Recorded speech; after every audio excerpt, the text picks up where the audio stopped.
Sometimes you pick up a book and maybe you're looking for something specific. Maybe you're just looking for something to get you out of a slump or something to make you feel better.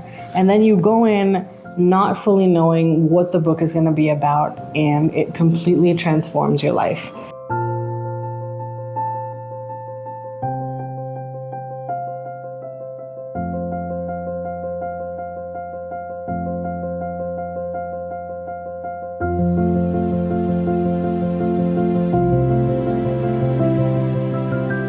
The book that I'm talking about is Flowers for Algernon by Daniel Keyes. If you have heard of this book before, then you know that it's sort of a sci-fi book, but has a more like human type element to it. The story is essentially about Daniel Gordon, who is a janitor at a bakery, and he gets chosen to be part of an experiment where they're going to increase human intelligence. In this video, I want to talk about Charlie's transformation and how people treated him. I want to talk about the narrative structure in this novel, and I will leave my final rating and review at the end. Now, this video is going to have spoilers. I want to delve deeply into the story. So if you haven't read the book, I would highly recommend that you do. It is a fantastic book. I read it so quickly, and yet at the same time, I felt like I hadn't had enough of it and I had to go back and like read through it again. So yeah, please read the book if you haven't, and then come back and watch the rest of this video. The basic premise of the book is Charlie has an IQ of 68. He works as a janitor, and he gets chosen to be a part of this experiment where they're going to increase human intelligence. And the book basically follows Charlie's journey through the stages of before the experiment, after the experiment's done, and then what happens in like the trajectory of that time. This book was actually first published in 1959 as a really short story, and then Daniel Keyes later expanded it into a longer novel. It's actually not that long, to be honest. It's like 218 pages for me in this copy. So really it feels more like a novella. It doesn't take time to read through. It's just a very fast read. So I'm going to be diving into spoilers after this. So if you haven't read the book, now's your time to exit the video, I guess. I want to talk about Charlie Gordon and his transformation of what he was like before he started the experiment, when he reached like the peak levels of his intelligence, and then slowly his decline. In the beginning of the novel, Charlie can't read or write or spell very well. You can see that in the examples of when you start reading, there's a lot of spelling mistakes. Everything is written in the way that like a child would be able to hear it, you know what I mean? Like he spells progress is progris. Now, progress, I guess, could be spelled that way if like a person didn't know how to spell it and was just going off of what they heard. And so Charlie can't read, he can't write, he can't spell. He has a very poor memory. He's not able to recall things that have even happened like a day before or like a couple of days before. He's very underconfident. He's wanted to be smart his whole life. Okay, he tries really hard to please other people. He wants desperately to be part of like the circle, the group. He wants to have friends. He wants to have people to talk to things about. He works, like I said before, he works at a bakery. He does some like menial janitorial work. And he struggles to understand and do basic things. He can do like deliveries and he can do cleanup, but he's not able to like process tasks that are more difficult than that. And in the beginning, when they take him to the lab, they tell him that Charlie, this experiment's not been done on a human being before. You are going to be the first. The only one that they've done this experiment on before has been Algernon, a mouse, who is in the title of the book, Flowers for Algernon. So in the beginning of the book, the scientists ask scientists. Wow, um, the scientists ask Charlie to do this race against Algernon to basically just see where he's at, right? IQ wise. And Charlie loses all 10 times to Algernon. He's upset about it. In the beginning, he says that he hates Algernon, but Charlie has these very immature, undeveloped feelings. And so when he says he hates Algernon, it sounds more of like, when a 2-year-old tells you that they hate something, they don't understand the concept of hate, but they're just using the word because that's all they know. Charlie doesn't remember his family very well, but he does remember that he wants to impress his mom. He wants his sister to think he's smart. He just wants to be accepted. And so that's the kind of mentality that Charlie is at before the procedure. He basically just wants to be smart so other people will be his friend and other people will like him and want to hang out with him. And honestly, is that not a very human thing that all of us crave at some level, to be accepted, to be loved, to be a part of a community or a group, and to have people to talk to, right? So, okay, I forgot to mention this, but basically Charlie is chosen for this experiment because he goes to a school for mentally challenged adults, and they feel like Charlie has the most motivation to take part in this surgery because of the reasons I mentioned. Like he wants friends, he wants to be smart, he desperately wants to please other people and fit into this image that he thinks that they could have of him. So they choose him for the experiment because of that reason. Charlie goes through the surgery, he wakes up and he's upset that he's not instantly smart. And then the scientists tell him that, you're not just going to wake up one day and instantly be smarter. You actually have to kind of work for it. So they invite his teacher, Alice Kinnean, to come back and to continue to teach him while he's waiting to get out of the hospital, I think. So slowly we see Charlie's rise, and it's kind of amazing the way that it happens throughout the book. It's actually really, really slow. You can almost chart out how slowly the growth is, how slow the growth is. So Charlie's basic grammar and his English skills improve, his vocabulary increases. What is wrong with me today? Charlie begins to retain knowledge. He begins to remember things. He asks questions. He thinks more critically. He talks a lot more to people, which is new. Then we see the reality of what it means to have a higher IQ, to be able to think critically, to look at circumstances and I guess see yourself in them. Charlie begins to realize that the people that he works with at the bakery, whom he thought were his friends, were actually not. He realizes that they've been making fun of him this whole time, kind of using him as the butt of their jokes. And he starts to remember things that he had forgotten. Mostly these are memories from his childhood about his mother, his sister, and his father. And his social awareness grows drastically, right? He remembers the shame that he used to feel at such a young age. He remembers how his mother actually really resented him for not being smart and was cruel towards him, often using physical abuse and verbal abuse.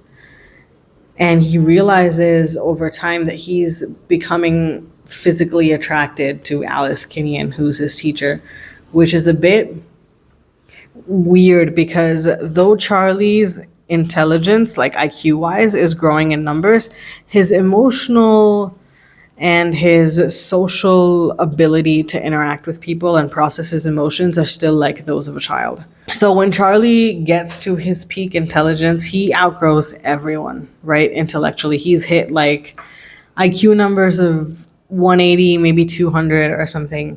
His emotional maturity still has not matched his intelligence, and things with Alice don't really work out. They go south because he's not able to process this feeling. She begins to feel really insecure because Charlie's gotten so much smarter than she has, and she has nothing left to teach him anymore. And so that gap is a bit awkward. Charlie begins to see things more clearly. He begins to understand that the scientists are being arrogant about this experiment that they're conducting. His so-called friends are still mocking him despite him being smart. And Charlie has this startlingly sad realization that he was alone before, but he's still alone now, just that he's at the opposite end of the spectrum. Charlie is bitter about his past trauma and realizes that it's lonely no matter where you are, whether you are at the bottom and you're being socially excluded or whether you're at the top, because you're always going to be by yourself. However, Algernon is kind of like Charlie's mirror in a certain way because the experiment was done on Algernon first. So, in a way, Algernon is really the only one who understands Charlie, even though he's a mouse. But every change that we see in Algernon as the novel progresses is a change that we're going to inevitably see in Charlie. And when Algernon starts declining, Charlie realizes that this experiment is not foolproof. It's not going to last forever. This is not the life that he's always going to have. And Charlie begins to panic because he realizes that time is running out. During Charlie's decline, at a certain point in the story, they're at this psychological conference where the main doctor, Dr. Niemer, is presenting Charlie and Algernon as test subjects to this experiment to reveal like how it's been, what's been happening, and progress updates and things like that. And Charlie is sitting there and he realizes that Dr. Niemer is flawed and he's treating Charlie and Algernon only as test subjects and not even like as they were actual beings of flesh and blood and who had emotions. So Charlie goes on to reveal Dr. Niemer's flaws publicly, which is pretty bad. But then he takes Algernon and he flees because he realizes that he wants to protect Algernon because nobody else is. Soon after, when Charlie's decline is happening, he fully realizes how little meaningful connection he's really had throughout his life. When he was a child, his mother was abusive towards him. He wasn't the son that she wanted. And she tried all these like weird little experiments to try to raise his IQ, but that's not how it works.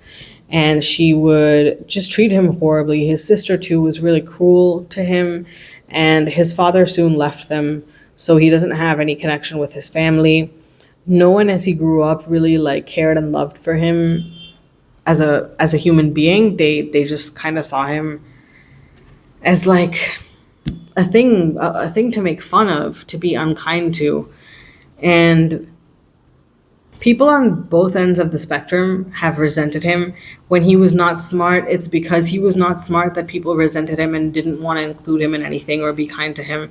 And now that he's smart, they fear and resent him at the same time because they envy him. And so that resentment still is there. And Charlie's not able to form any kind of connections with anybody. He's not able to feel like he really had a friend throughout all of it, except for with Algernon, because Algernon has experienced everything that he has. Algernon too went from being a mouse that had the IQ of a normal mouse to being like a super intelligent mouse. And it feels kind of crude and sad to say, but it's likely that Charlie and Algernon, like the way that their IQs were in the beginning, could have probably been similar. They're not able to understand anything, not able to retain stuff. And so that's probably another reason why Charlie feels this kind of kinship to Algernon. But as his decline continues to get worse, his spelling and grammar and everything in the book regresses to what it was.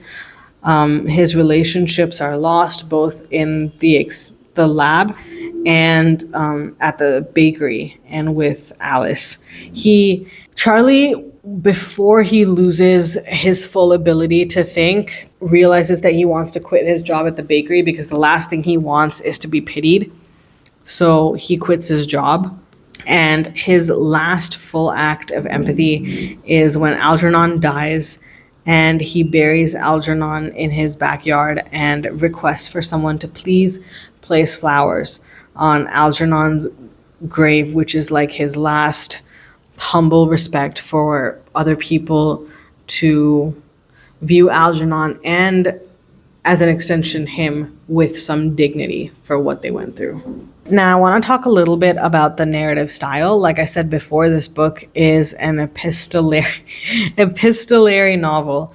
That word is always going to be hard to say. So, epistolary is basically like a novel that's written in the form of letters. This one is a modern take on an epistolary novel because it's written through the progress reports that Charlie's writing throughout the experiment.